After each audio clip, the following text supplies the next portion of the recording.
ইসরায়েলের গুন্ডা বাহিনীরা যেইভাবে মুসলমানদেরকে মারতেছে, আমরা বিশ্বের মুসলমান একটা দেহের মতো আমরা সবাই ঐক্যবদ্ধ হওয়া লাগবে।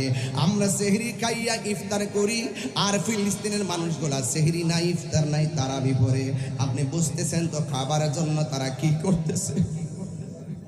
এরা মুসলমান, এরা মুসলমান। ছোট ছোট বাচ্চাগুলো কেমনে কান্দে গো!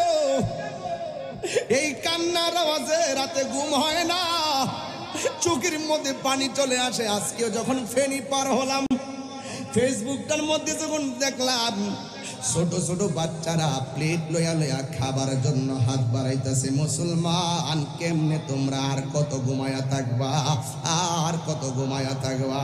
এবার সবাই মিল্লা আপনারা মনে মনে ভাবতেছেন বাংলাদেশে তাইকা কেমনে ফিলিস্তিন যাব। যুবক, ফিলিস্তিন যাওয়ার দরকার নাই।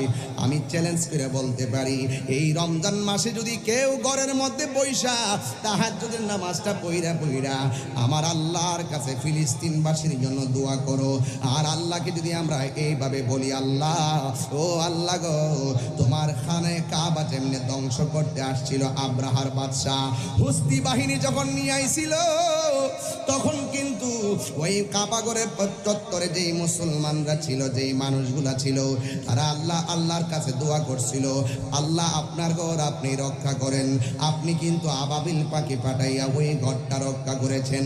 আমার তো মনে হয় এই চট্টগ্রামের মানুষ তাহাজ্জুদের নামাজ পড়িরা যদি আমার আল্লাহরে ডাক দিয়া কোন, আল্লাহ,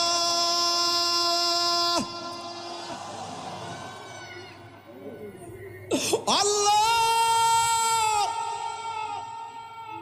ও আল্লাহ গো,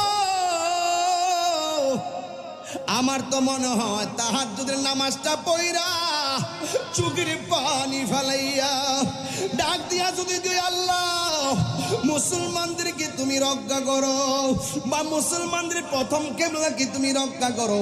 আমার তো মনে হয় বাংলার জমিন থেকে অস্ত্র নিয়া ফিলিস্তিন যাইয়া ইসরায়েলের গুন্ডা বাহিনীর বিরুদ্ধে যুদ্ধ করা লাগবে না।